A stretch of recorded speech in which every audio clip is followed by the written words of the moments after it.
Mhm.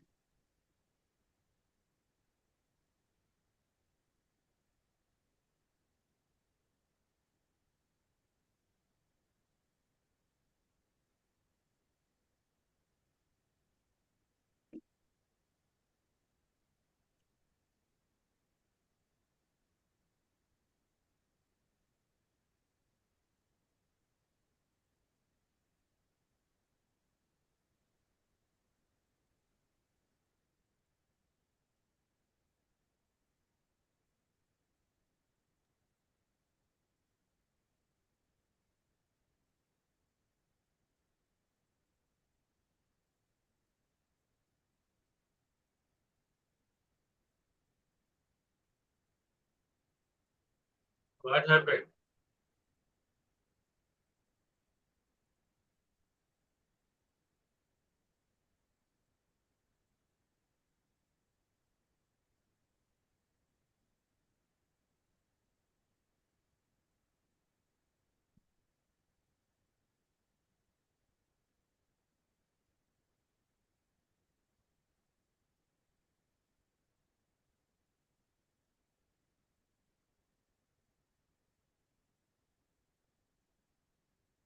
Shall we start? Are you waiting for?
Kumar ji,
అన్న చెప్పండి. ఎవరిది? ఏమైందంట?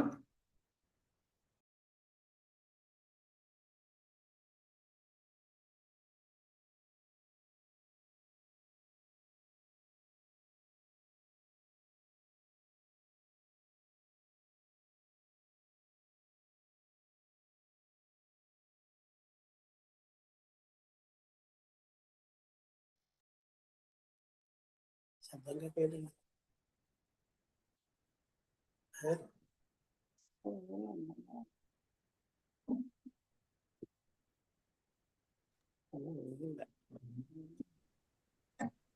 sir.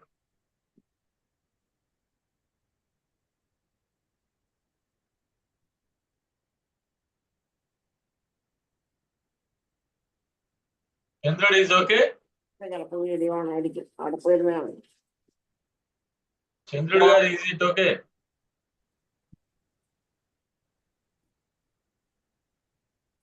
Yes, yes. Now, yes. Okay, we can start. I think, The voice is yeah, echoing. we can start now. One minute.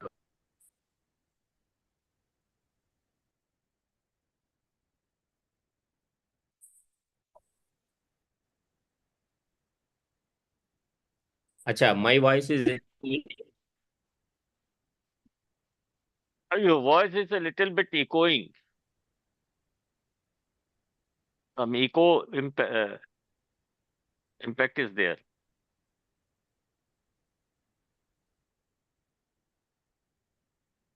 So, is that my voice or Lakshmaya's voice? All other voices are okay. Only your voice having some problem. So your voice is just a little bit fading away as you speak. Oh, Okay, maybe sir, after meeting starts, maybe you can oh, switch to audio. It's primarily due to video signal. Because if I see the video signals on your screen, it is showing red on the oh, left. That means the signal strength is relatively oh. low. Yeah. So this is the best I could manage. Okay, it is So okay. I'm in, yeah, I'm in actually hospital. So I found out some room and then I have joined. Okay, if we can speak like this same pace, I think we should able to make. Sir, Okay. Okay.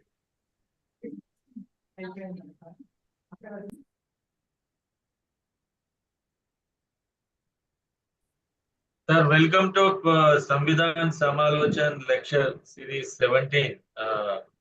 I think today lecture topic is Constitution and Fraternity. Speaker Gandham Chandrudu, IAS from Andhra Pradesh, Additional Secretary, Labor Department.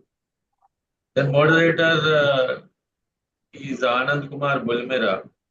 I know all of you about him, but anyway, I will say something. You people are also मैंने शाम कर दिया mobile laptop meeting. हाँ कर दिया That's why sorry sorry sir कर दिया just वो I will छोटू brief को कर दिया something, some issues, some things about Anand Kumar. Anand Kumar is like our best friend, all of us, so many people in the meeting. Then he has a experience from I think 30 years in the field of social activism and NGO sector. He worked with the National Dalit Forum and sometimes NCHR. Then he went Durban with all of us. We had a best experience in the World Conference against racism. Then he entered into Action Aid and Change Alliance. Sorry, Action Aid, Christian Aid and Change Alliance.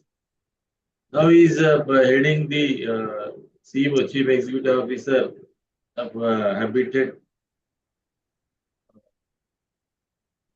Habitat for Humanity India. It's a very unique organization. They are going to give a shelter to the poor people and needy people in the country.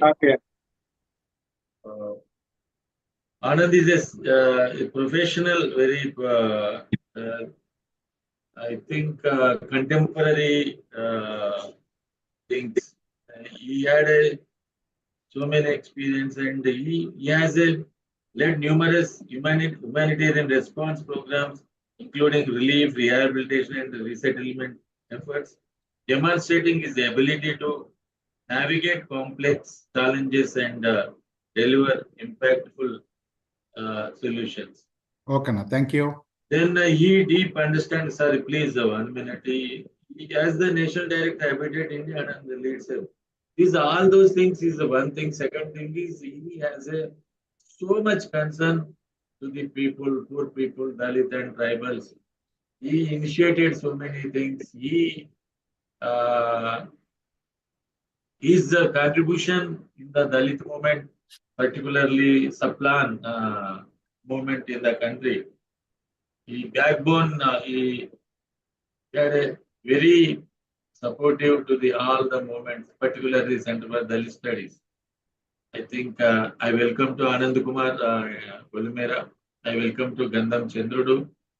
And I welcome to all the friends and dignitaries, social activists in the meeting. Now I hand over to Anand Kumar. Anand Kumar will be introduced Gandham Chandrudu and he will moderate this program. Thank you, sir. Thank you. Thank you, Lakshmana. Thank you for the warm welcome. I also would like to extend warm welcome to all the friends who joined online. And also I would like to congratulate the CDS and other organizers, IIDS, CDR, and National Alliance for Social Justice, Dalit Coalition, People's Campaign for Social Economic Equity, and also the Dalit Bahujan Front, and also NMIJ. So all the organizations, and now we are at the series of Samvidhan series lecture 17. That's wonderful to see that various distinguished people being invited regularly to deliberate on very, very important topics. And today, one such thing was about discussing about the fraternity. Those who are not joined, please mute your speakers. Vishnu Garu, please, can you mute your speaker, please? Yeah, thank you. So it's a great privilege for me to today we have a very distinguished, decorated officer, IAS officer, Gandham Chandrudu, but is also more than an IAS officer, is a Dalit Ratna, and whom we all fondly call him as a very dear one. And so Chandrudu does not require any special introduction, but I think it's important that just to mention some of the key areas and how he has come. And he's more called as the people's collector when he was working with one of the districts, largest district, 7th largest districts in Andhra Pradesh, where he demonstrated what a collector can do. We are not talking about the 20, 30 years of history, which used to be, but now in very early 20, 23, 24, 22, those early is still what provided if we have a deep commitment, what a district collector can exercise. There are so many numerous firsts in his career, but he's like come from a very humble, small village and studying in Jawahar Navodaya Vidyalaya, and also worked as a ticket collector in the Indian Railways.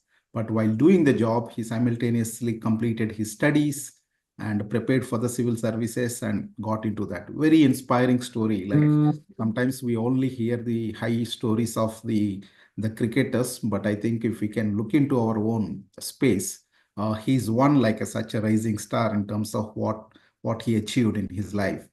And currently, he's working as an additional secretary for the Labor Department, but he belongs to 2010 as a batch IAS officer, belong to the Andhra Pradesh cadre. And he held several positions that including the sub-collector, project officer of ITDA, additional commissioner for the CRDA, joint commissioner, commissioner for tribal welfare, and also very important position like vice chairman and managing director for SC Corporation, Andhra Pradesh SC Corporation, where he have implemented significant programs, and also as a district magistrate of Anantapuram districts, one of the, as I mentioned earlier, and where he created a lot of many first in the district, and how one can govern as a district magistrate, and also as the secretary for welfare, social welfare and minority welfare. And prior to that, he also was the MD for the Swachha Andhra Pradesh Corporation. And the last 14, 15 years, he held several such positions. It is not about what kind of a positions we are holding, but I think however big or small, but if you have a right commitment and a skill set and to do, you have more reasons for covering, making every position, whether small or big, into a very important contribution, bringing changes in the life. And apart from that, I think in one of the things which we had mentioned is about, because we are talking about the constitutional Samvidhan related series, when he was as a sub-connector, through his initiative, more than 20,000 Adivasi communities, perhaps they have voted first time in a democratic elections. This is not a small feat, because these numbers are quite huge. And apart from that, as when he was the managing director for SC Corporation, he taken up several initiatives, primarily looking into the skill development, training, economic support, and also looking into the integrating various initiatives and also nurturing the entrepreneur skills. That is something which is very important. One as a district collector, when he was working almost on a single day, almost 6.4 lakh workers worked under the NREGS. One is also one of the big numbers in the country so far. At any point of time, how people would able to demonstrate the natural entitlement. And during the COVID time, he initiated several such initiatives, including bringing the people back to home, taking care and support, establishment of some of those very high-end support systems, and including a district magistrate not sitting from his office, but among the people. That's why he fondly called as the people's collector. And so he has done several such things, and including giving a space for some of these the localities where Dalits are living, has age-old tax of a branded kind of a colonies of a particular, either a caste like kind of a things, where he allowed the many such hamlets to rename themselves according to their own wish. So this is the level, several such things he has done, and I think it's a wonderful to have a person like him. And he holds a master's degree in the public administration from the Harvard, and also Mason Fellow in the public policy. And that is also a very coveted degree, where he went and successfully completed his master's degree from the Harvard is also a very important element. And most important thing is he believes in the principles of maximum good and for the maximum number of people, and striving hard for making India an enlightened India, that is Prabodha Bharat. It's good to have such a distinguished person to be the speaker, and I will not take much time, and I think this is the time to hear from Gandham Chandrudu Garu about the Constitution and Fraternity. Sir, you take in 30 to 45 minutes for you to give lecture. After that, we'll open the floor for discussion so that we can hear the comments and questions and answers. So with that, I would like to extend a warm welcome to Gandham Chandrudu. Over to you, sir.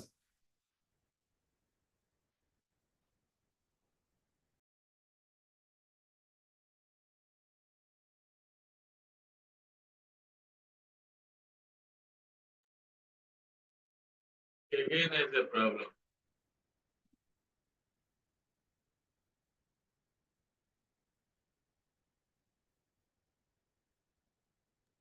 I could see he's there online.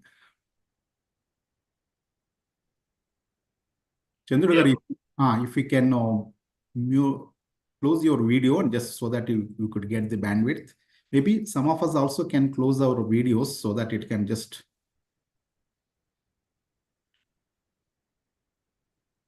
release the bandwidth, please.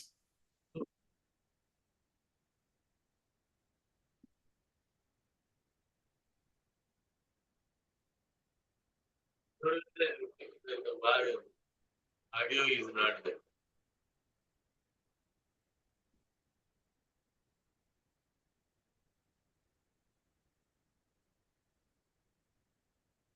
Sir మీరు ఆడియోలో మాట్లాడతారా ఫోన్లో డైరెక్ట్గా phone స్పీకర్లో? Hello. మీరు ఫోన్లో మాట్లాడి నేను speaker ఫోన్లో పెడతాను మిమ్మల్ని.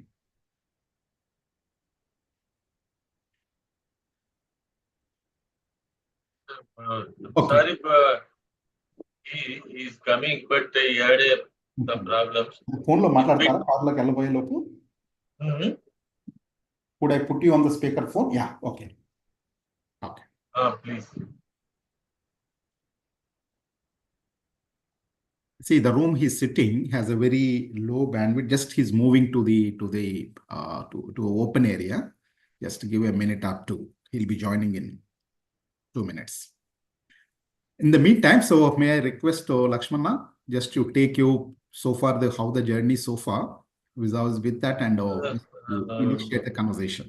Thank you. I think he will come back.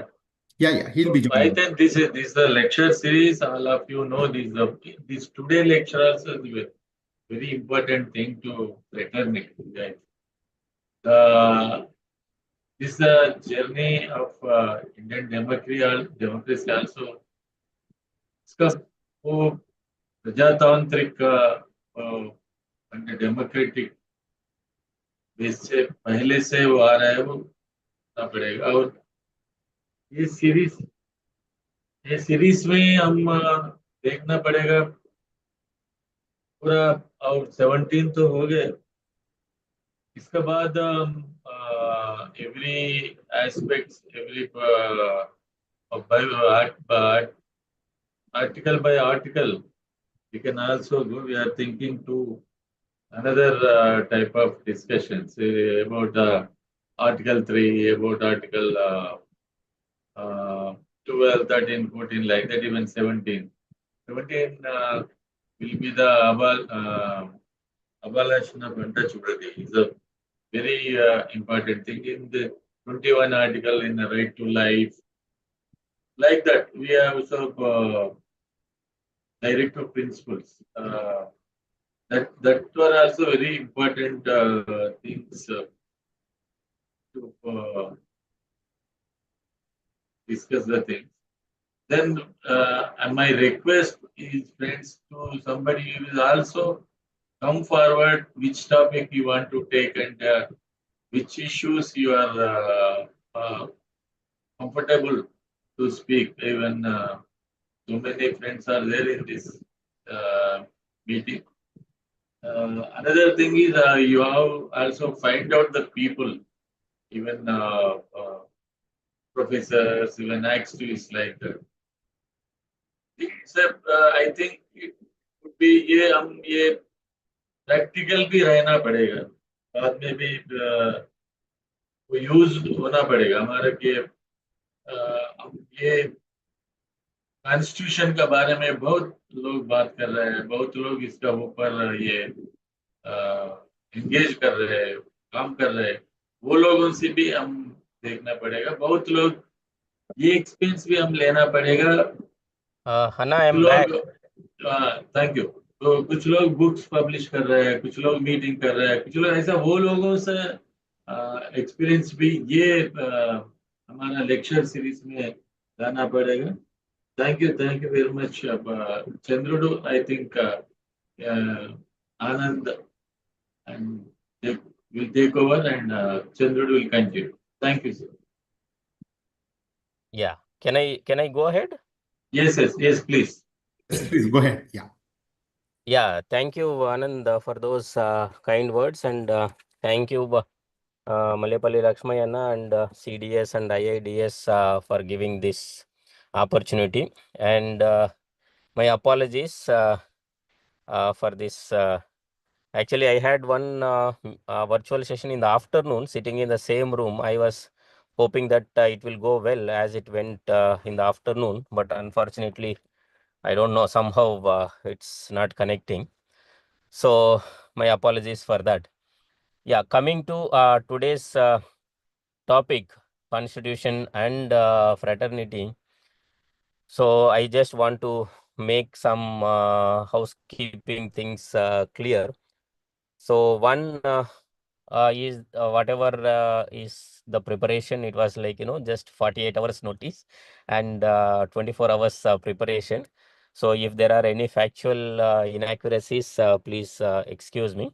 The notice time was very short. And second, whatever has been told here or being explained here, So this is sort of an assembling plant. I have taken words or the phrases or even paragraphs from different texts. It can be Buddha and his Dhamma. It can be Ambedkar's writing and various speeches, and it is preamble, Ambedkar's preamble from Akash Singh Rathod and other sources. So it's basically I have just put all those ideas into some sort of format. Hopefully, I think we can have a sequential discussion. So with these housekeeping things, I would like to go into the topic, and whoever have joined, I know some names and I heard about some names, and I don't know some names. So if you feel like interrupting, that would be fine. And I would like to make it as an interactive session so that we can have a sort of two-way kind of session. So so I just want to start with an interactive question to all of you who are present here. So what is that which comes to your mind when you think of the word fraternity?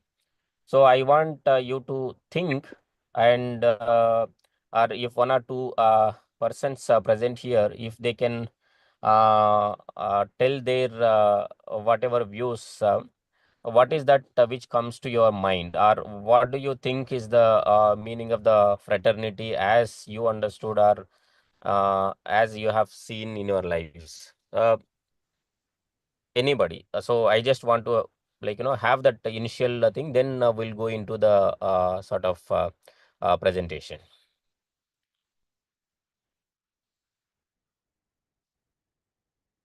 Yes, brotherhood and fellow feeling, Mahendra Kumar Anand. Yes, that's absolutely right.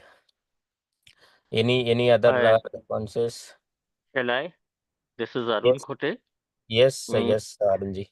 uh, I strongly feel this is the one element which is the completely missing in all our society. That's why the rest of the values has not been followed properly. If we will achieve fraternity, then many more questions or the challenges could be addressed. So how you are taking it up? Hmm. Yes. And Vishnuji also has told it is fellow feeling of brother and sisters. Yes, companionship, treating fellow citizens as equal. Yes. Yeah, you are all right, and we all know. All of us know what a fraternity means, and being sort of at the receiving end of lack of fraternity, or not receiving it from the larger community, we know it better than other sections or other people. So I just want to take this session in some 4 5 short questions, question and answer format. One is, what is fraternity, that I would like to explore. Then the second question would be, how fraternity got incorporated into the constitution. So what were the various steps that got involved? What was told in the drafting committee discussions or constituent assembly or in the debates? Then how was it received when the fraternity was incorporated into the draft preamble, working draft? How was it received? And what happened in the CAD? Then how and where did the struggle for fraternity started by Dr. Ambedkar? So was this only during those framing of the constitution, or was there any earlier background or preparatory period through his writings where he has exposed the idea of fraternity at various places in different words in various contexts? And what was hoped of fraternity as an essential of the constitution? So we all know that there are certain essentials of the constitution, and fraternity forms the foremost essential. And what was hoped, what was expected that fraternity will achieve, or what are the dangers to fraternity, and how they can be, how fraternity can be strengthened, or how can we ensure that there is fellow feeling among all of us, all of the Indians, and then how that can be buttressed further. So going into the first topic, the first question, what is fraternity? So fraternity, you all know, it is a Indo-European root word, which comes from the root word brater. Brater has become frater in Latin. So brater or frater means brother. So brother in the sense includes sister also, definitely, but that is how the language evolved with the male domination. But brater or frater means brother. Latin word fraternitatem means brotherhood, or fraternus means brotherly, and fraternite means brotherhood.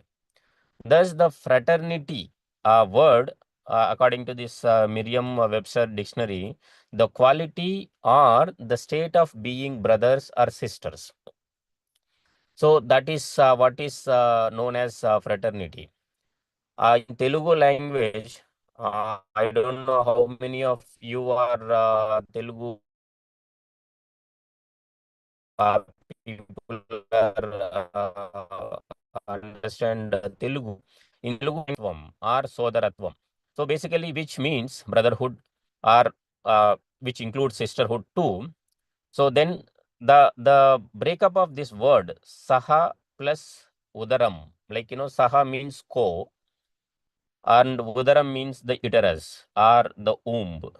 So somebody who are born from the same womb are called brothers or sisters, and whatever is the fellow feeling that exists between the people who are born from the same womb or same uterus, that kind of love or compassion or the fellow feeling, if it is existing, then it is said to be they are having fraternity. But that is a limited meaning the fraternity has. But today, the fraternity which we are speaking about in the constitution, we are using it in a much wider sense. In the English language, there is no appropriate word. That is why whatever fraternity conveys, even though it is limited, that word is used. But the more accurate or appropriate word is called metta. Metta is in Pali and Maitri in Sanskrit. So, because there was no proper suitable word in English, fraternity has been used in the constitution. But in essence, what we can understand from Dr. Ambedkar's writings is that he used the word Maitri, that is Maitri, but the word put in the constitution was fraternity. So this is actually, if we look into paramitas, the 10 virtues which every human being has to cultivate or work for, one of the main virtue which has to be cultivated by individuals is Maitri. So Maitri is basically extending fellow feeling to all beings, not only to brothers and sisters, or those who are born from the same womb, not only to friends, but also to opponents or even enemies. So not only among human beings, but all living beings. So basically the fellow feeling among the human beings as well as among all the living beings. Then there is another aspect which fraternity means. Sometimes it is generally assumed that Karuna and Maitri are the same.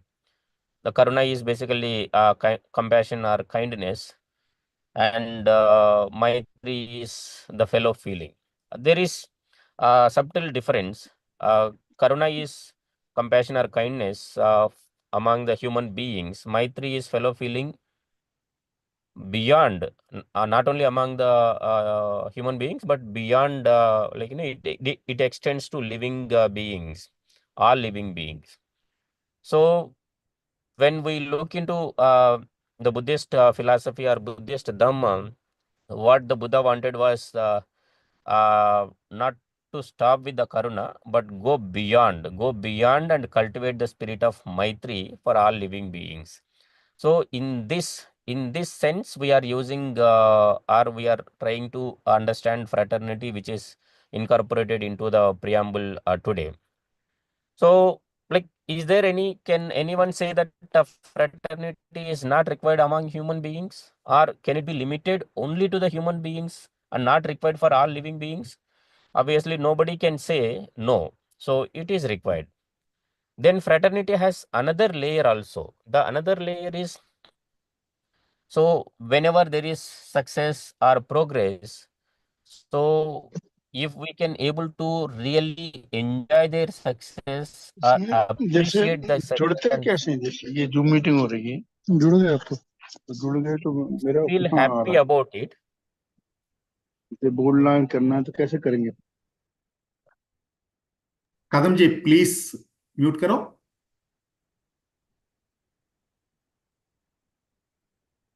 Go ahead, sir. yes, thank you. So there is another layer when human beings can feel genuine happiness or genuine appreciation for others' success or progress.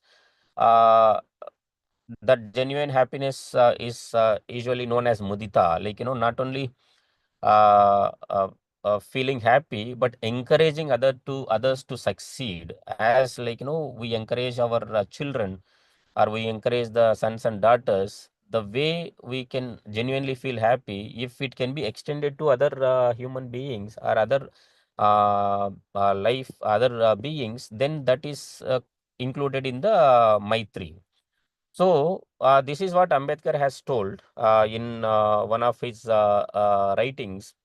What sustains equality and liberty is fellow feeling. What the French revolutionists called fraternity. The word fraternity is not an adequate expression. The proper term is what the Buddha called Maitri. So it is in this sense, the fellow feeling for all living beings, which we are using fraternity today. So that is what has been but the meaning assigned to it when it was incorporated into the preamble of the constitution. In this meaning, this is being used. So hope the initial question, what is fraternity, is clear. If there are any questions pertaining to this, or anybody wants to any another layers or any other thing, I think we can stop for a while here and before going into the next aspect.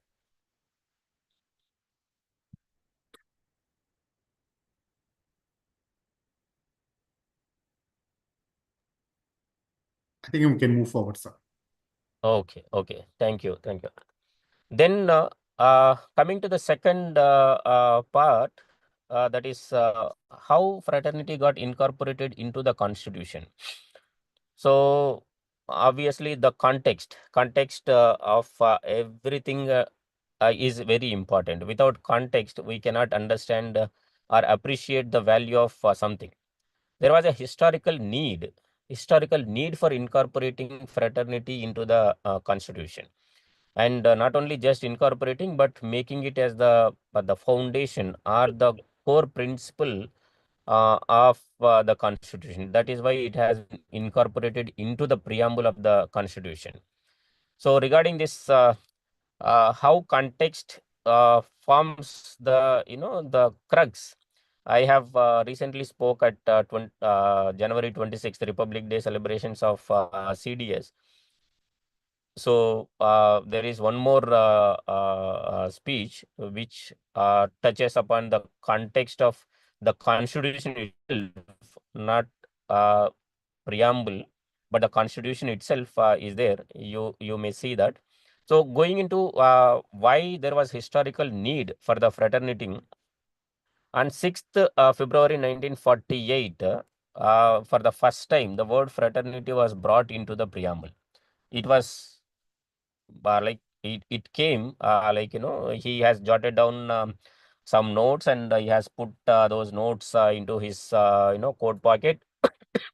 And somewhere in the first week of February, he has incorporated and he has brought it into the drafting committee's discussions. The original wording, when Dr. Ambedkar has put it into the preamble, it was it was worded like this: fraternity, assuring the dignity of every individual without distinction of caste or creed.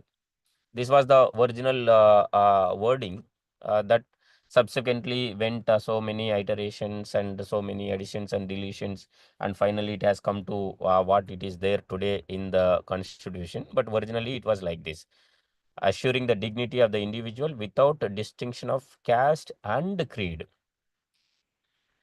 So for the drafting committee or the Constituent Assembly as a whole, it was very sudden and out of nowhere it came into picture.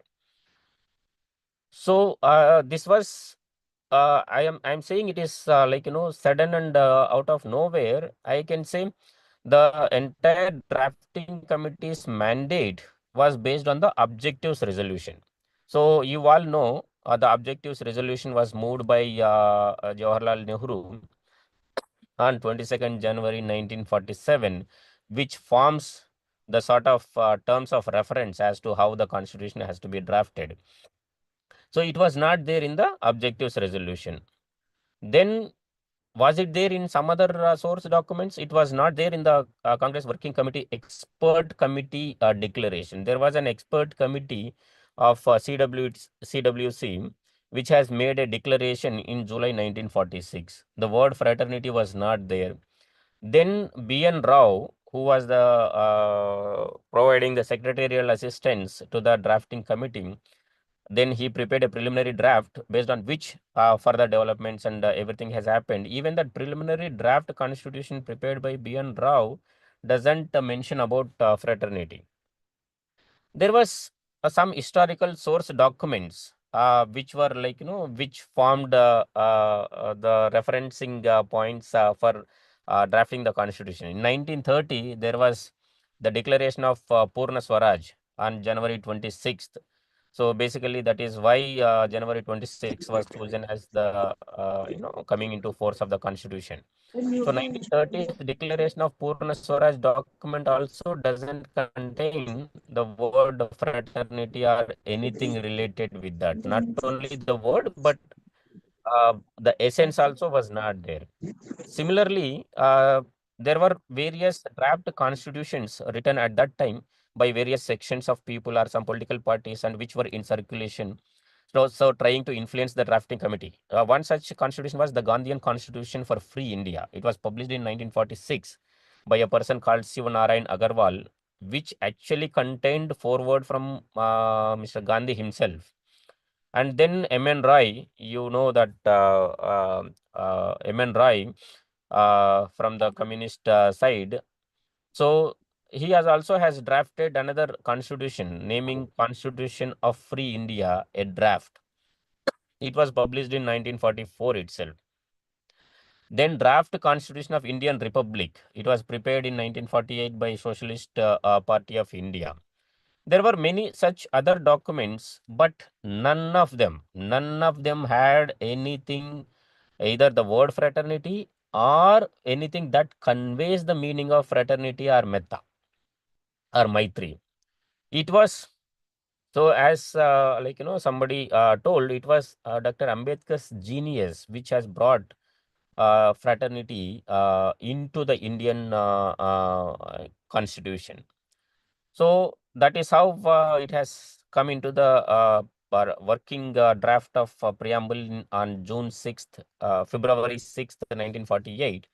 On 21st of February, the working draft constitution created by this drafting committee was sent to the President of the Constituent Assembly. So when it was sent to the President of the Constituent Assembly, because it was not there either in the objectives resolution or any other suggestions or any other source documents, so Dr. Ambedkar has to justify why it was added into the constitution. So then he includes a note along with the working draft. So on the committee's working methods and decisions, and also a direct confession of the working committee's drafting committee's departure from the objectives resolution. So this is what he wrote. The committee has added a clause about fraternity in the preamble, although it does not occur in the objectives resolution. So he is making it very direct and open confession. The committee felt that the need for fraternal concord and goodwill in India was never greater than now. The fraternal concord and goodwill in India was never greater than now, and that this particular aim of the new constitution should be emphasized by special mention in the preamble. So there is a greater need, and also it has to be emphasized by a special mention. So in other respects, the drafting committee has tried to embody in the preamble the spirit and as far as possible the language of the objectives resolution. So he is very forthright, he is open and straight. So he is saying we have deviated from the objectives resolution, and this is the reason. So to this, how was this received in the drafting committee or in the Constituent Assembly in the debates? So there are Ambedkar, as you all know, was subjected to so many attacks while the constitution is being debated, or the first reading, second reading, or third reading of the draft was happening, and there was so many questions. He was subjected to an array of questions from every possible front.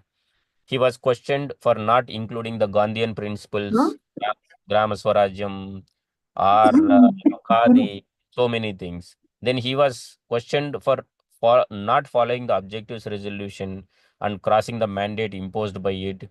He was questioned for not incorporating the essence of Indian itihasas, the Ramayana, Mahabharata. So he was uh, told or criticized, saying that he has not incorporated the Indian ethos into the constitution, and he has brought all Western ideas which are not rooted into the Indian, history.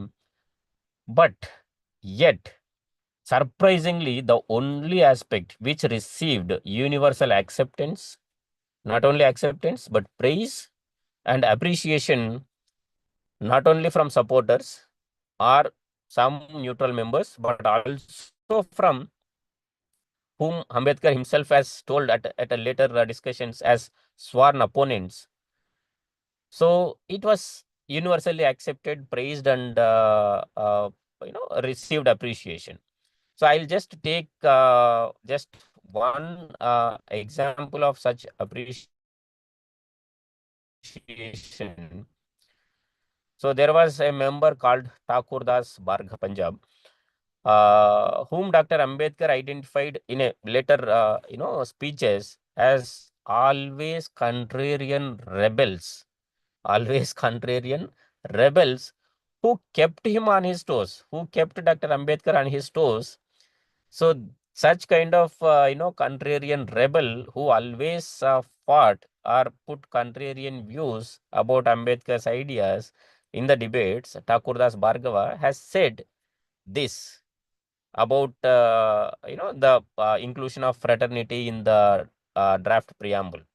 So the constitution first reading has started on November 4th, 1948, and on November 6th, Thakurdas Bhargava said this.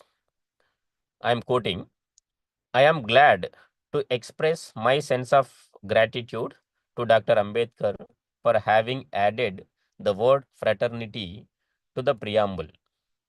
So such a sworn opponent who has kept Dr. Ambedkar on his toes always is coming and expressing his gratitude to Dr. Ambedkar for having added the word fraternity to the preamble. Now, sir, I want to apply the touchstone of this preamble to the entire constitution.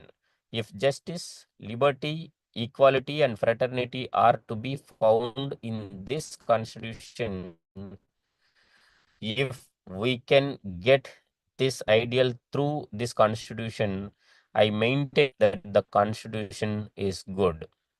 So he is like for the first time and the only time Thakur Das Bhargava has praised Dr. Ambedkar was for this reason. So there were many such appreciations, or everybody has appreciated, even though it was not there in the objectives resolution or any other source document, or any other member has not suggested, yet it received universal praise. But while giving the praise, there were their own logic. Somebody has interpreted that fraternity was there in the Itihasas, fraternity was there in the Ramayana. So they have given their own logic and also their own justification, but it was accepted universally and appreciated and praised by everyone. So that is how it was received. I'll pause here for some time. So if is this clear, or my pace or whatever way I'm explaining, or are there any points or any layers anybody wants to? So I'll just pause for a second here.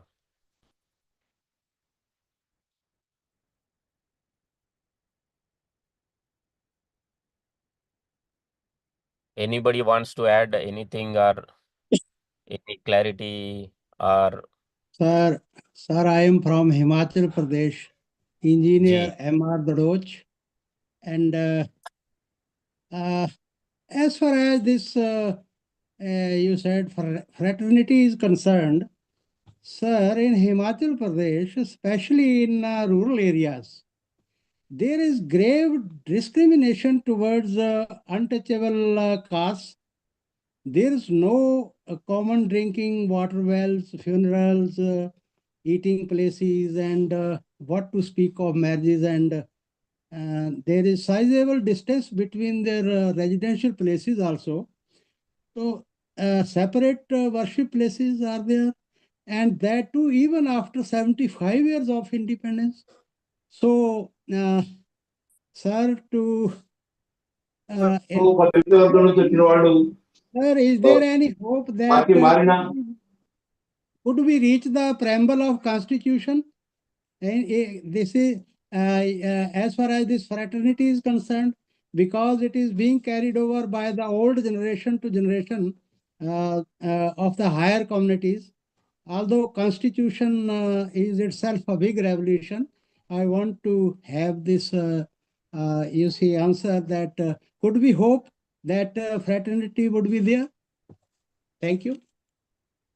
That's a wonderful question. Actually, the answer to that question requires further more elaboration. It is there in the whatever points I have noted down. So yes, the same question has come to Dr. Ambedkar's mind.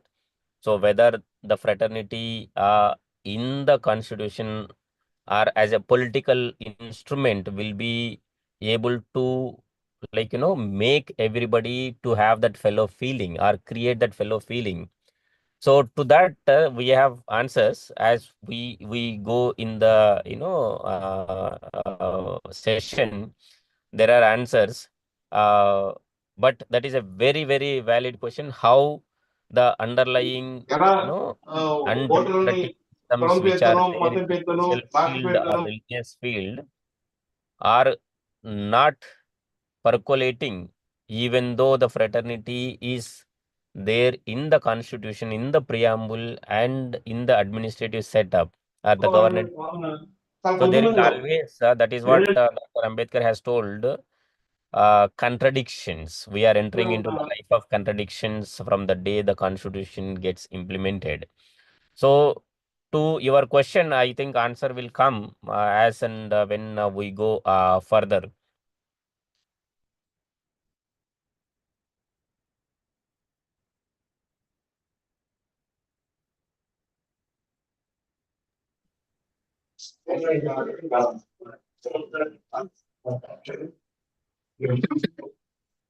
Anyone has any other point or anything to add? Yes, of course. Yes. Hello. Yes, Kadamji.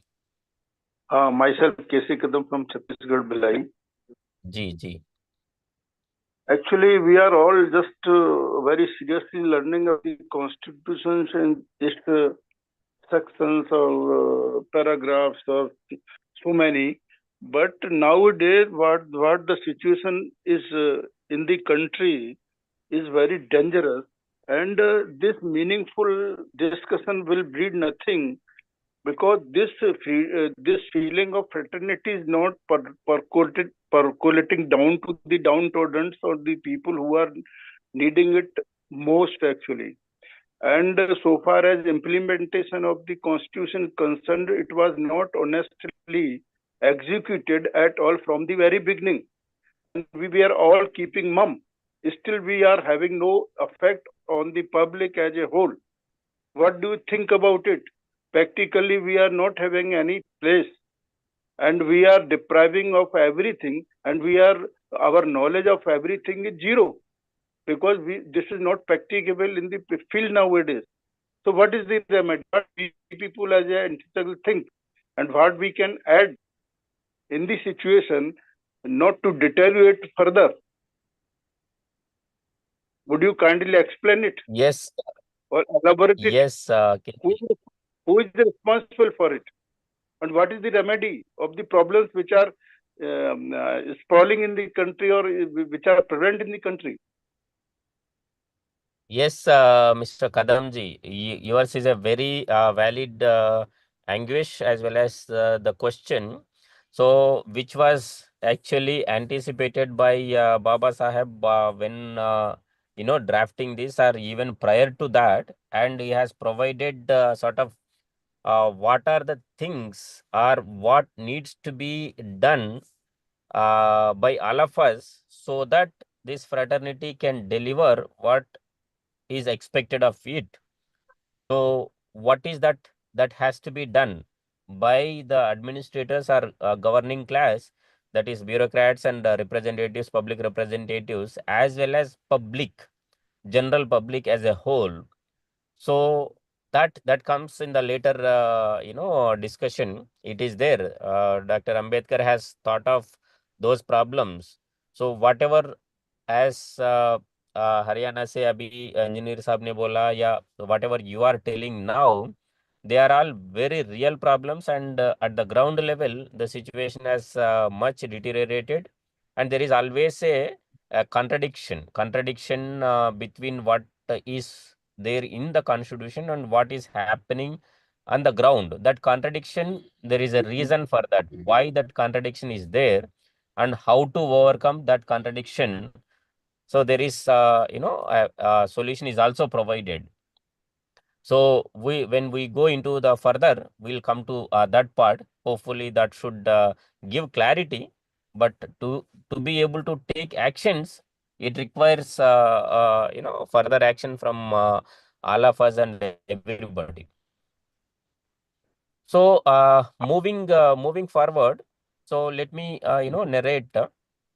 So coming to the third question, which I have posed in the initial stages, how and where did the struggle for fraternity started by Dr. Ambedkar? So how did this struggle has started? If we assume that Dr. Ambedkar only appealed to the fraternity or took recourse to it in the drafting committee or in the Constituent Assembly debates, that is between 1947 and 1950, then we are wrong. So he has not appealed to fraternity only during this period or only in these forums. So it has started much earlier. It has started with, we read I, various. I, I will. I would like to interrupt, sir. Yes, Can Kadamji. what is the simple meaning of fraternity rather than this jargon of legality and this jargon of constitutionality? What is the simple meaning of fraternity? So that Are part we was just answered in doing the that? Do we feel that fraternity? Yes, we will. yes, Hello. uh, Yes, yes. Kadamji. That part was answered in the first, starting stages itself. I think you are connecting at No, that no. point of time. I'm sorry to say, I feel that people are not having truly the sense of fraternity among the people or for each other, actually. If somebody is going to hell, nobody will be bothered about somebody is going to hell. And now the whole of the country is going to hell, nobody is bothered about because everybody is helpless now. Yes, we can Who understand. is stronger? Who is stronger now to face these problems? They people have captured each and everything, and our fraternity is not nowhere, and even fundamentals rights are not nowhere. They are being deprived of, they are being encroached upon day by day, and nothing is there. The judiciary is doing nothing. The judiciary is going out of way, out of legal procedures, out of legal things, and no punishment is there. How Yes, many Kadamji. officers have been punished? How many officers have been prosecuted? How many judges are prosecuted? And suppose so many judges have gone out, 3, 4, 5, and there is a system. There is Okay, a system. Kadamji. Yes, yes, yes, please. Kadamji, okay, I'm chairing this session. So what the comments you have made is quite an important, and also that shows the reality. And I think many comments even in the comment section I could see. One is the what the nation and the constitutional makers are hopeful, and what is the reality is different. That was the reason we are actually having this series to understand what is the intentions and how it has come and what is putting. I think certainly it will lead to some kind of a further discussion. I would request you hold it once we complete Chandra Garu complete his presentation, then we'll have a wider discussion. I will request you just hold till we complete that. Thank you. It pains me that nobody is standing behind any. Correct. Agree. This is the naked reality of we all people. Correct, sir. Agree. So how can you fight such a good thing? I think the best thing is we'll open that Are conversation. we in a position? Hello, Are we in a Kadam position? sir. Yes, Okay. yes. Please. Okay. Yes, yes, please. I'm requesting the speaker to continue. After that, we'll take the discussion No once. problem. No problem. Thank you. No problem. Okay. Yeah, so Right. going ahead in the discussion, the fight for fraternity has started much earlier than 1947 or the drafting committee meetings or the Constituent Assembly debates. It has started, say, in 1936 when Annihilation of the Caste was written. There were explicit references to the fraternity and the essence of it. Then there were some other essays or books like The Philosophy of Hinduism, or later the Hindu Social Order. So there were the essence are that is contained, the fraternity paras are contained there.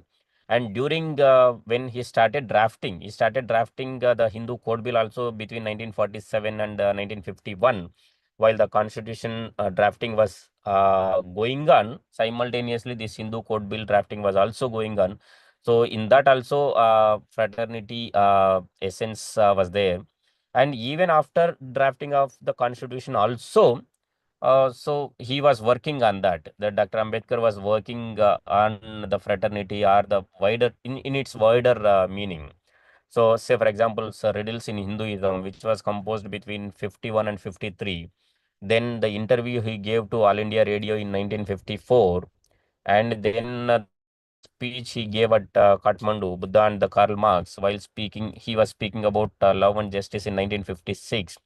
And his magnum opus, the Buddha and his Dhamma, written between 1953 and 56, which got published posthumously.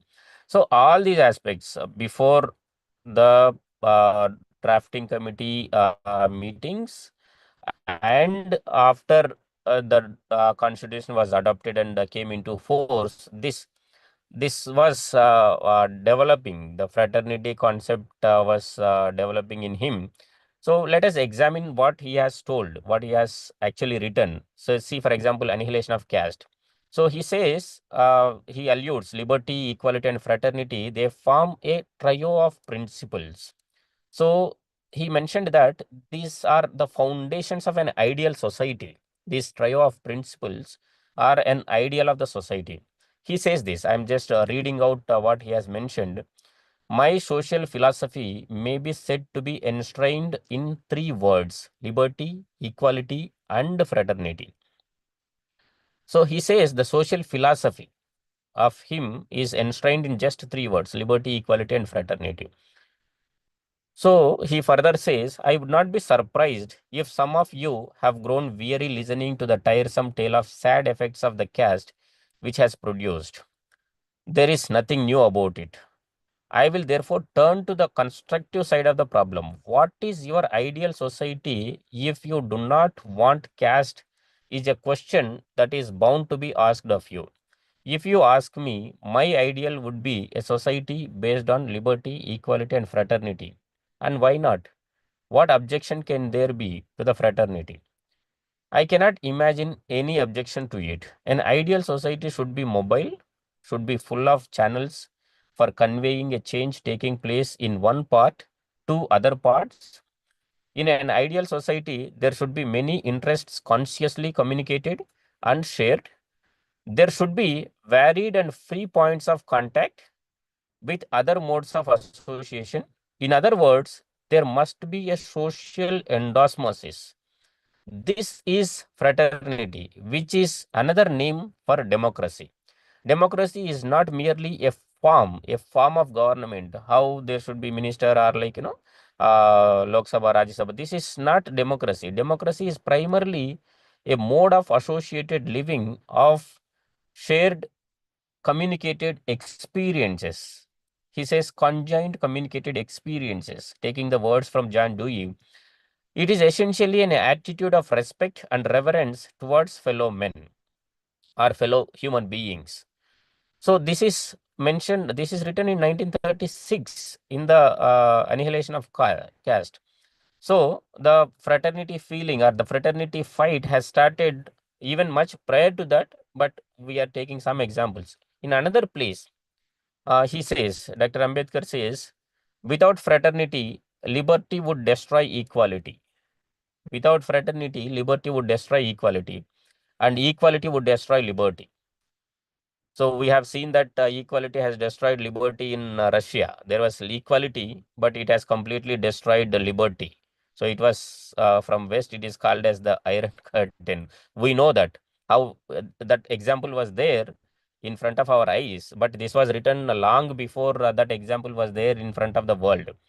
So I'm just reading further. If in democracy, liberty does not destroy equality and equality does not destroy liberty, it is because at the basis of both, there is fraternity. So if liberty should not destroy equality, equality should not destroy liberty, there has to be fraternity at the base. Fraternity is there, therefore, the root of democracy. So without fraternity, there is no possibility of democracy. But the development of fraternity, even in Ambedkar's thought or Ambedkar's writing, we can see initially it has started as a political concept, as it was there in the French Revolution. So he thought that it is a political concept and which was absent from the Hindu society. Then post preamble, after the constitution has come into force, he began to see the fraternity as a ethico-spiritual concept, and which is very indigenous and indeed superior formulation than the term fraternity itself. So even though he had this understanding of fraternity as the Maitri, much bigger concept, because of uh, uh, a lack of appropriate English word that was used in the preamble, but he actually meant much more than what it English word conveys. So that he could realize, or he could dig out at a later stage. So the fraternity was there was overlapping contradictions. Now, as KC Kadamji has asked, or the engineer sub has asked, so he is answering, Dr. Ambedkar is answering the contradictions. There are two overlapping contradictions which were at work in 1950 when the constitution came into force, which are at work even now also, and in a much more vigorous way. Those contradictions are still at work. So what are these contradictions Dr. Ambedkar was speaking about? So these are the contradictions. Incommensurability. Incommensurability is the unbridgeable gap, or the rather opposite ends between the democratic institutions, like that is the Lok Sabha, Rajya Sabha, the parliament as a whole, or other plethora of institutions, the Supreme Court, the UPSC, they are championing liberty and equality, or at least they were supposed to champion, as per the constitutional mandate, they are supposed to champion the liberty and equality. And at the undemocratic social level, at the whole of social milieu, the way the caste dictates the practices opposite to our democratic principles, the democratic principles as enshrined in the constitution, and what actually happens at the field level, which is very, very undemocratic and which is based on the graded inequality. So there is a contradiction, there is an unbridgeable gap. There is, they are working at the cross purposes. One is working for incorporating the ethos of liberty, equality, and fraternity through the form of governance, form of administration. But the social media has another set of, much deeper, 2000 millennial old, deeper ethos of graded inequality in the form of caste. So there is an unbridgeable gap. So there is a bigger contradiction here. And then fraternity has to bear this burden and overcome this or bridge the gap. So how can it bridge? So to bridge this gap between the institution, the democratic institutions, and the social media. So at the level of the institutions, at the level of democratic institutions, in the form of constitutional morality, those who are running those institutions, the parliament, the Lok Sabha, the Rajya Sabha, president's office, or the UPSC, judiciary, who are running this should have constitutional morality. And at the social level, at the ground level, as you have told in Chhattisgarh or in Haryana, at the ground level, there should be a public conscience. Unless and until the public conscience develops, we'll go into what this public conscience means, or public opinion, as J.K. Rowles, another philosopher, tells.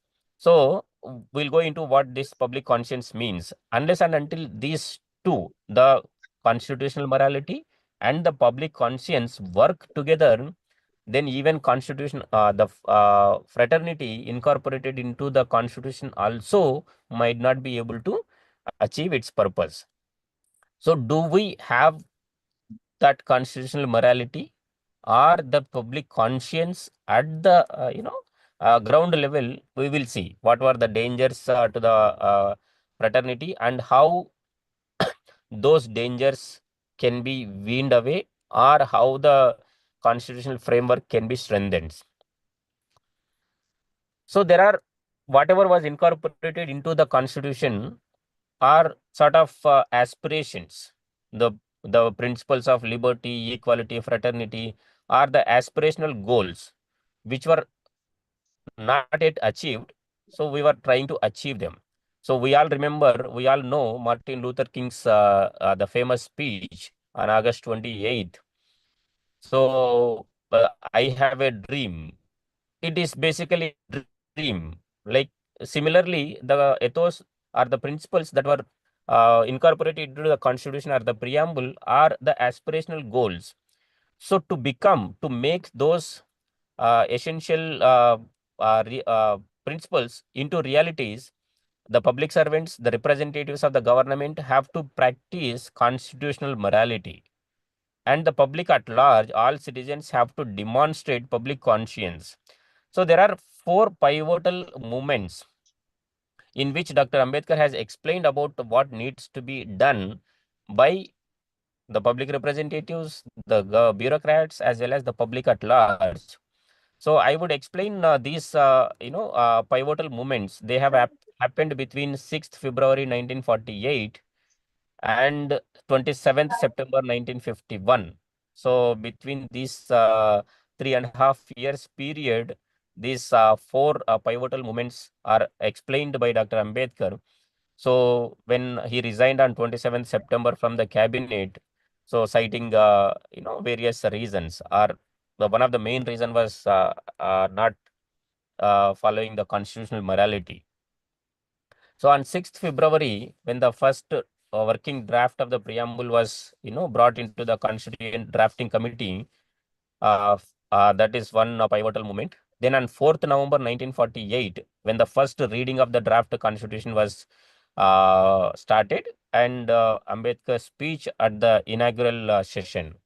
And then on 25th November 1949, just one day before the adoption of constitution, that was the concluding speech after final reading of the constitution. Then 27th September 1951, when Ambedkar has resigned from the cabinet, and he has narrated elaborately the reasons for his resignation. Let us see the points related to fraternity on these occasions, and we can find out what Dr. Ambedkar has told one by one.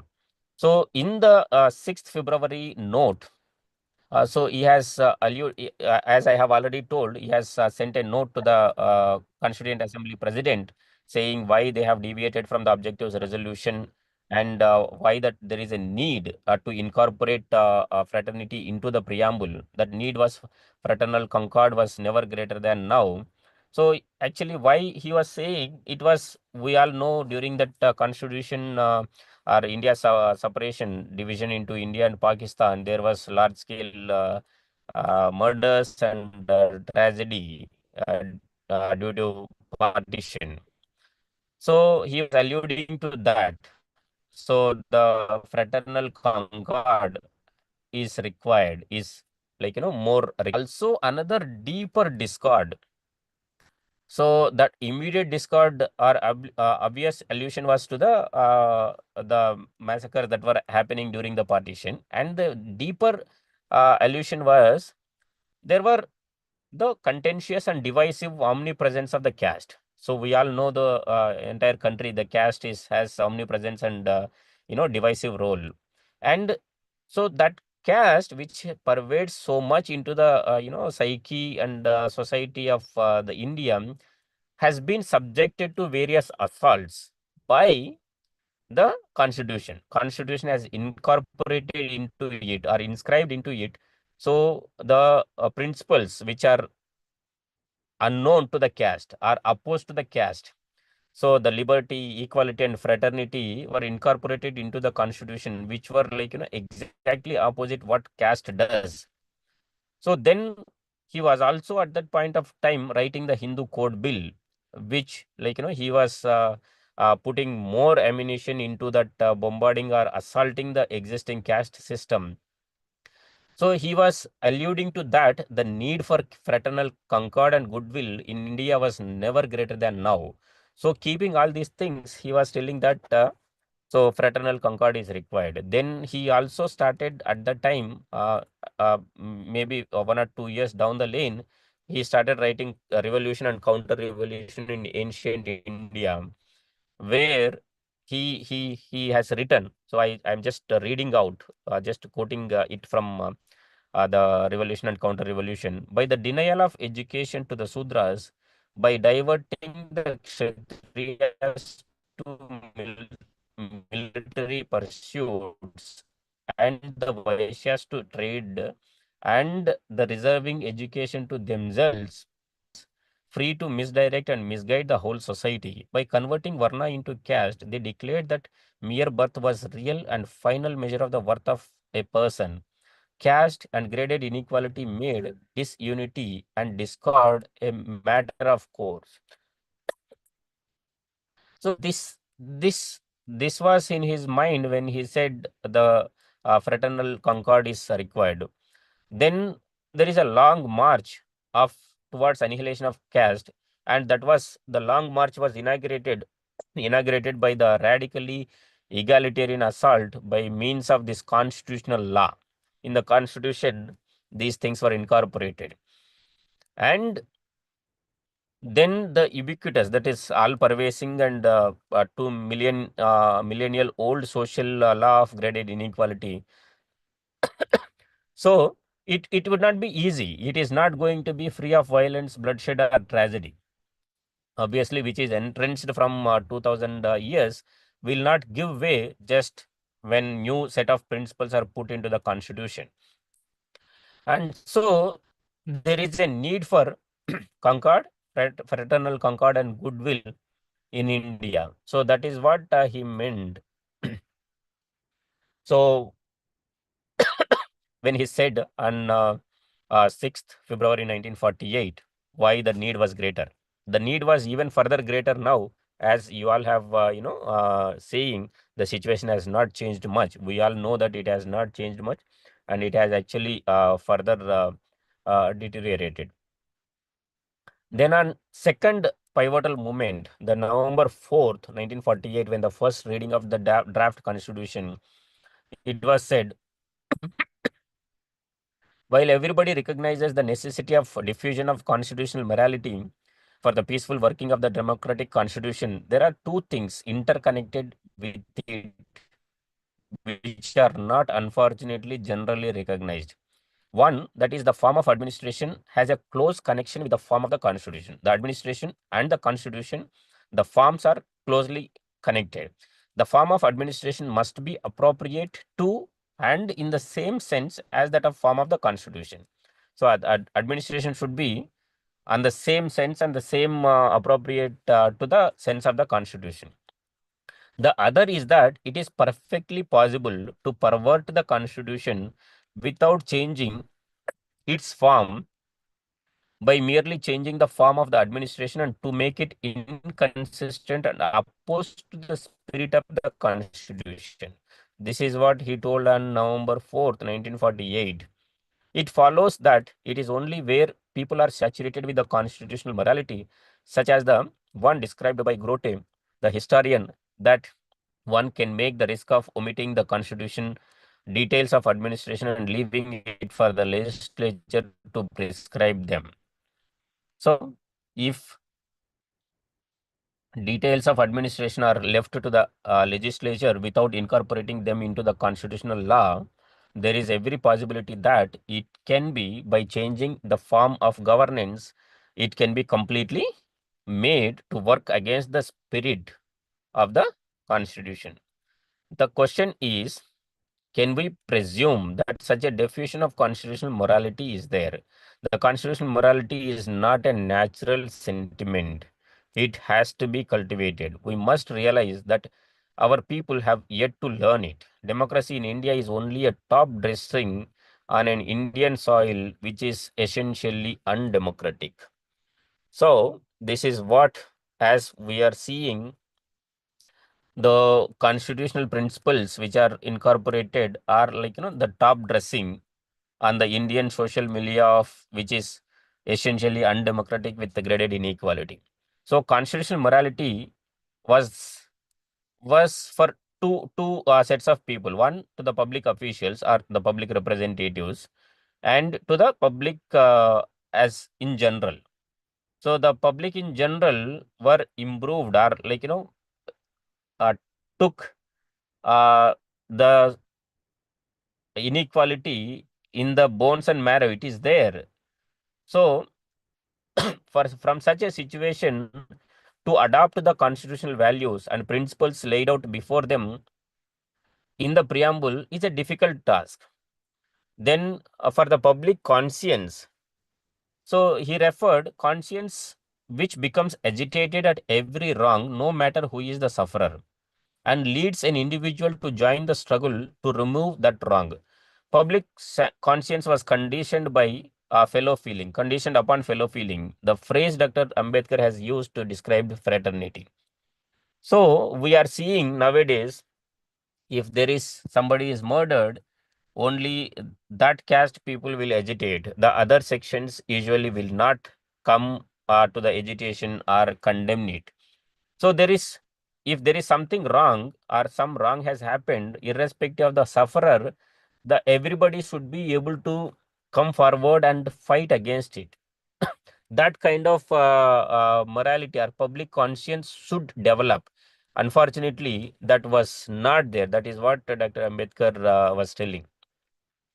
Coming to the, do I have time, Anand, or did I cross it?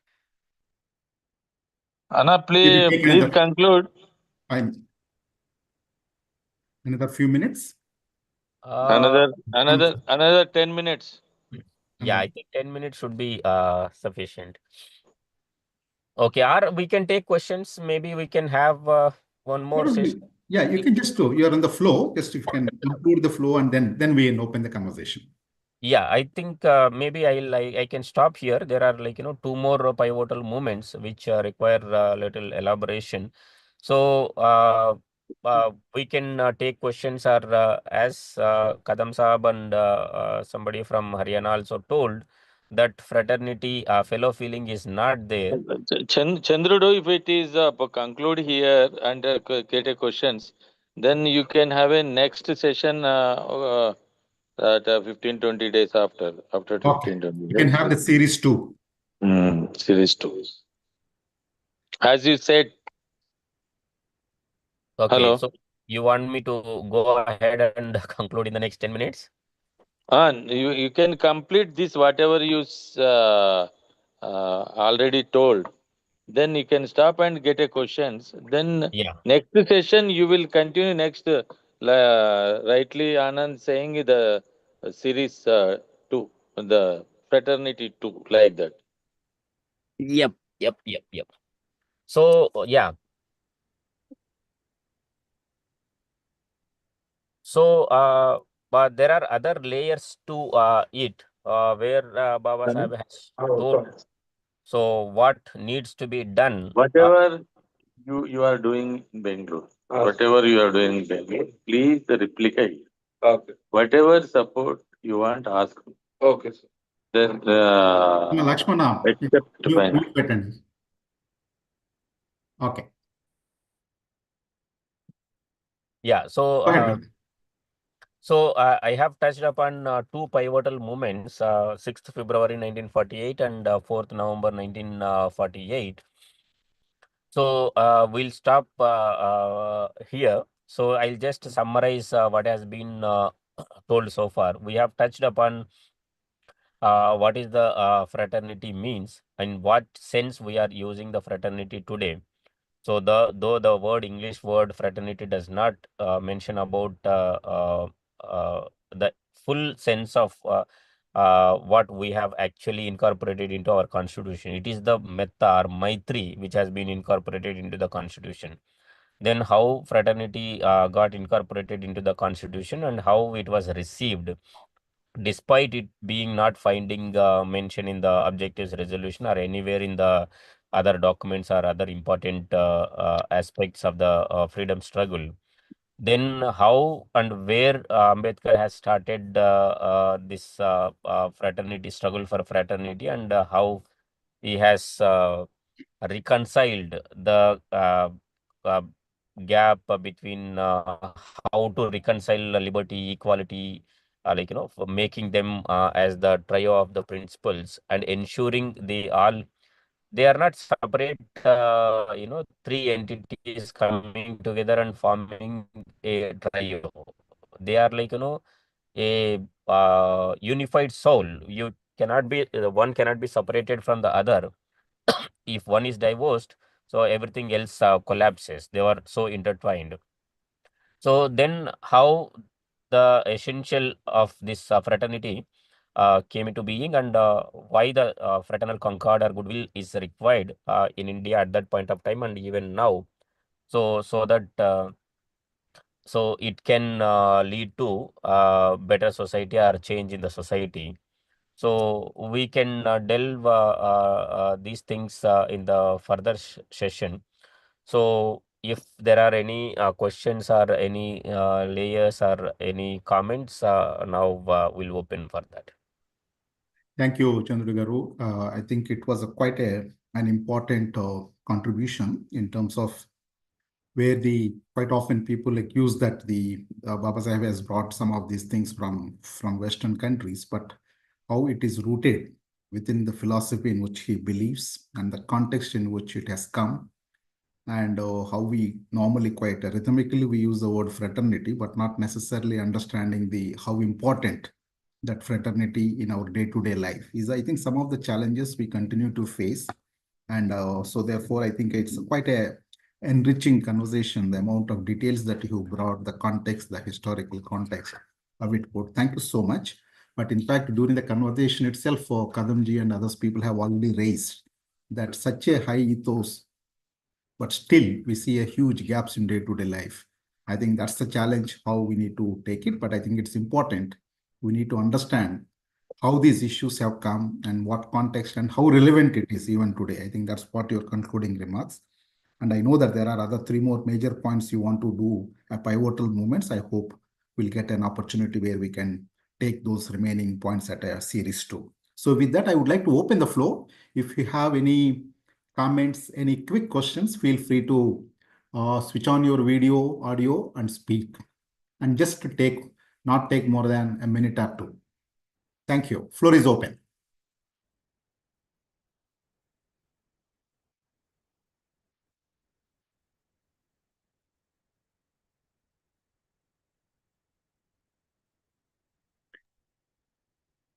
If you do not have a question, if you have any comment, please feel free to do so now.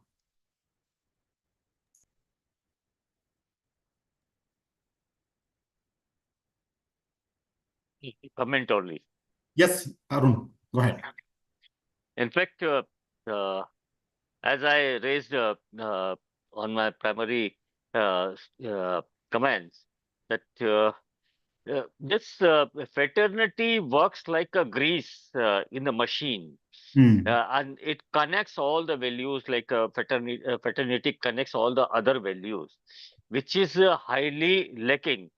And what Anna spoke, this is basically can't bound up people within the constitutional framework. It is a value which that community or the society have to develop within themselves, and which is not happening. And now it is going in a revert form, where constitution somehow not able to prevent all these things. How we can address this particular? This my simple comment or the observation, and if possible, I need some response on it. Yeah, quite a relevant question and comment as well. Not so much of question, but a good comment. We'll take one or two and then we'll respond. Okay. Yeah. Any other comments? Any questions, please?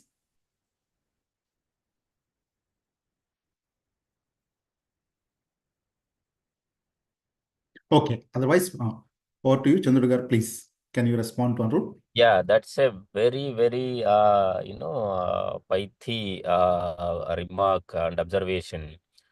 So the fellow feeling is actually, it is so natural to any living beings. The love, compassion. If somebody is on the road, who is in a vulnerable situation, it is very natural for all of us to try to do something about it, to empathize with them and try to help. Such a natural feeling has been curtailed by the structures, socio-religious, ethical structures which are put in place. So, which is basically prevents that the natural kind of love to evolve. If we are not able to help somebody who is in need or who is in danger, automatically that sense of not able to help or guilty feeling will naturally comes. So this system which is put in place, the caste system, kills that guilty feeling. Not only killing that feeling, it is saying that so you are doing what is supposed to be done, what the religion says you to do. So you are not supposed to do that. So you are following. So it removes the guilty feeling. So we all know, if you read other books of Dr. Ambedkar, so how it removes the conscience or the public natural love and empathy, and how it is removed by various layers of the structures that are put in place. So again, if such a thing is there since so many years, then to bring it back to the like, it is not that people are bad, it is the system which is making people to not to think or feel guilty of doing harm to somebody. So if those systems are removed, obviously people will be good. So, but to remove that, it takes a lot of effort, because it has gone so much deep into the psyche of the people, and it has given such a exalted position in the form of religious sanctions. Then it is very difficult that to be removed. So that is why in the two more pivotal moment I was about to tell. So it says mere putting fraternity in the constitution or the constitutional law is not enough. Is not enough. It has to be, those values have to be found in they should have religious foundation. So unless and until that religious foundation is there, constitutional law is not a uh, proper police to guard the public conscience. So it cannot, because when the other side it is too deep rooted, so constitutional law cannot be able to prevent that. It requires much wider religious footing. So that is for the next session. But yes, that is a very so what was natural to the human beings or all living beings has been curtailed by this caste system. Thank you, sir. It's so wonderful. I think this is a very important contribution that you have made. I would like to request I see Kadamji's video on, sir. Would you like to make any comment?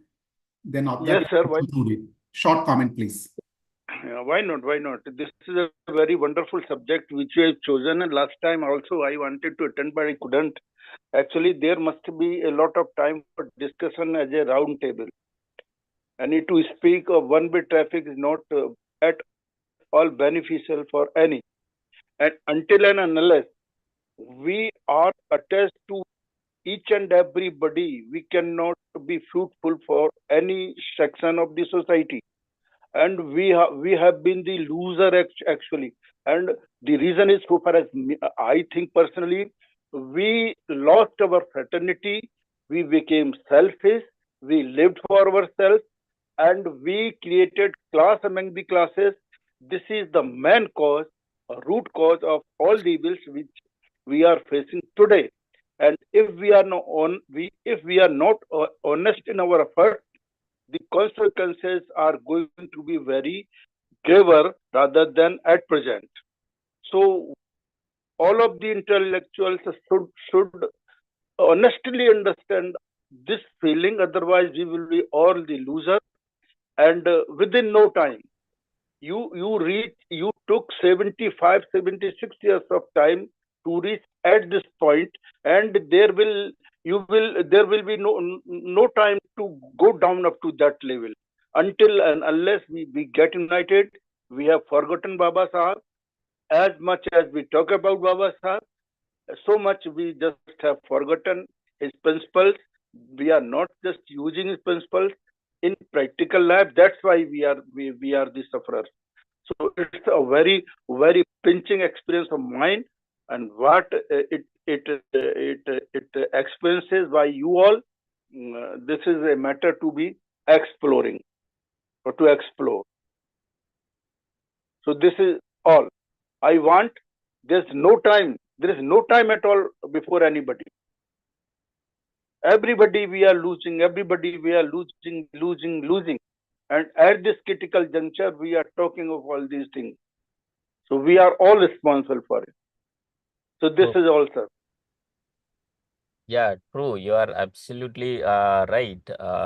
So there is an urgency. There is a greater urgency for fraternal concord now than any other time. And unless and until everybody realizes that and come together and strategize and do something, then only, like, something can be possible. You are absolutely right. It is not only your experiences, but all of us have similar kind of experiences. So again, so it is not we not coming together. It is Yes, of course. it is people are being co-opted or coerced and divided. So it is not only just as in America, it is always told the Negro problem or the black problem. So it is not the problem of blacks. Here also it is called as the SC problem or Dalit problem. It is not the problem of Dalits.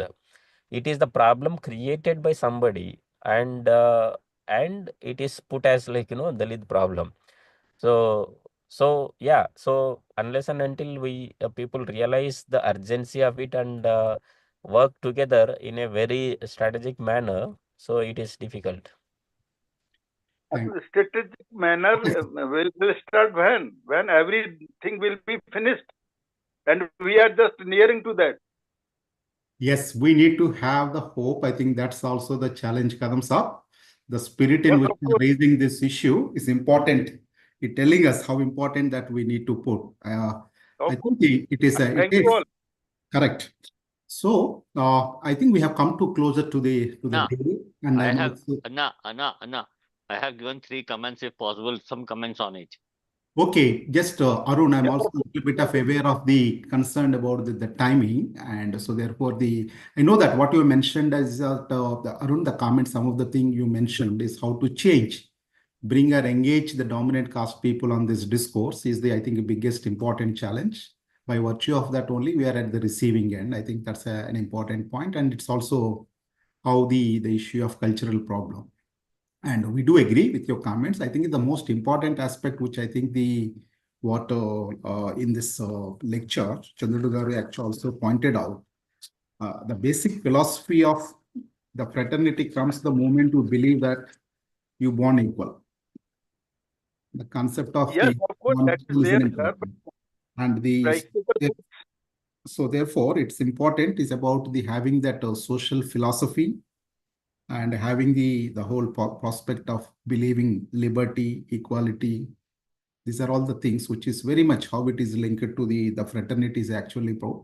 But I could see a lot of enthusiasm and also the hands that are being raised. And I know that the time is one of the constraint for us. But if you don't mind, maybe Babu Ramji, just 1 minute, Lelia.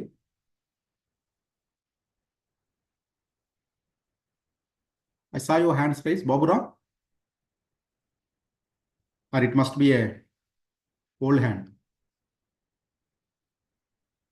Okay, then in that case, what we will do is we'll proceed further. And I think it's, as we mentioned, this is such an important topic.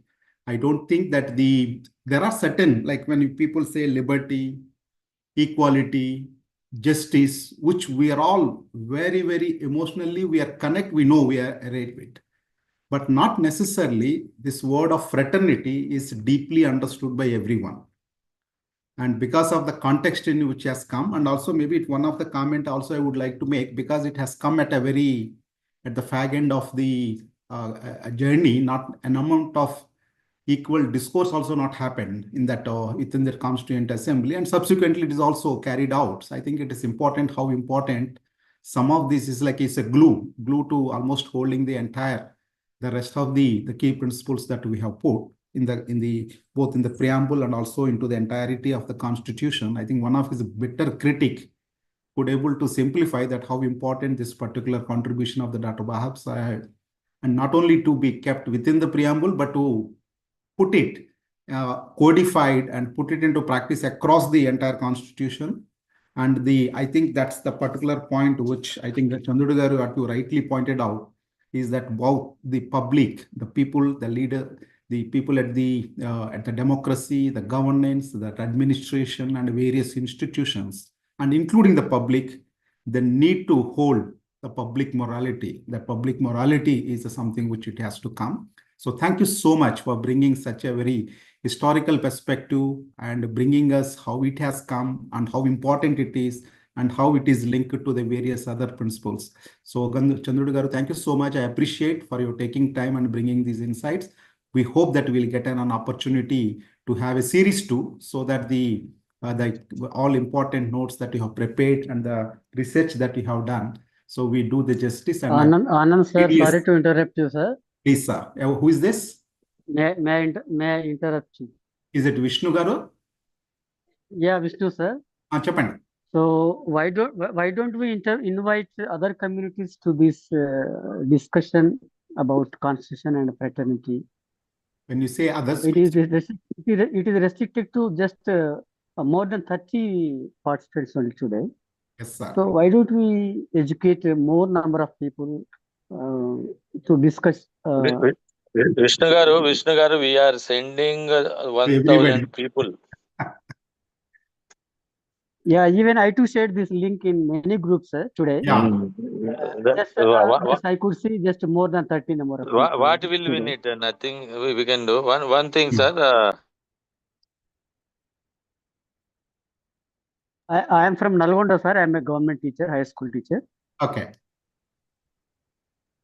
Okay. So I think those who attend these lectures will understand how rich the discourse and how rich the speakers are contributing. And I'm sure you will also next time invite more friends and also the other family members also to join and get the insights from this beautiful lecture series organized by the CDS and others.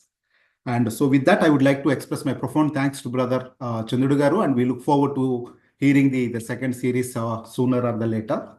And with that, I would also like to make a small announcement on the. Anna, I will announce. Please go ahead. Thanks to Anand and Chandrudu, I am wholeheartedly congratulate how he spoken, how he prepared. It's a very good.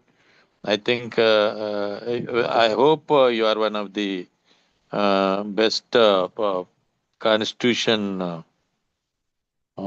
expert. Then next lecture could be March 8th. That is the International Women's Day. That's why we are celebrating on this lecture series. The topic also is going to very relevant. The Indian Constitution making and women members' contribution. That's a very important topic. You can also mobilize many people to that lecture. That lecture will going to deliver by Dr. Rehnamal Ravindran, Assistant Professor, Allahabad University, moderated by Aparna Chowdhury. Then we will other details also will send immediately. Thanks to Anand, and I request Anand also should give one lecture. Himself should give a topic. This is also one thing. I think next Sukhdev ji hai. Sukhdev ji in Sukhdev from Himachal. Okay, he is also proposing one lecture. That's why, sir, Sukhdev ji, you are going to March 15th, na? 15 March 15. Okay. This is the things. Please, I request all the friends and dignitaries, please suggest other experts, or you can also have some give lecture. Thank you very much, Chandru garu. Thank you very much. I am very happy today. I think Lakshmi, sir, you. sorry to interrupt you, sir. Sir, I would like to share one thing with you, sir. So on second Saturday and Sunday, Manav Vikasa Vedika is going to organize 2-day orientation on Constitution, sir. Maybe a beautiful discussion over this Constitution and its values, sir, near Hyderabad.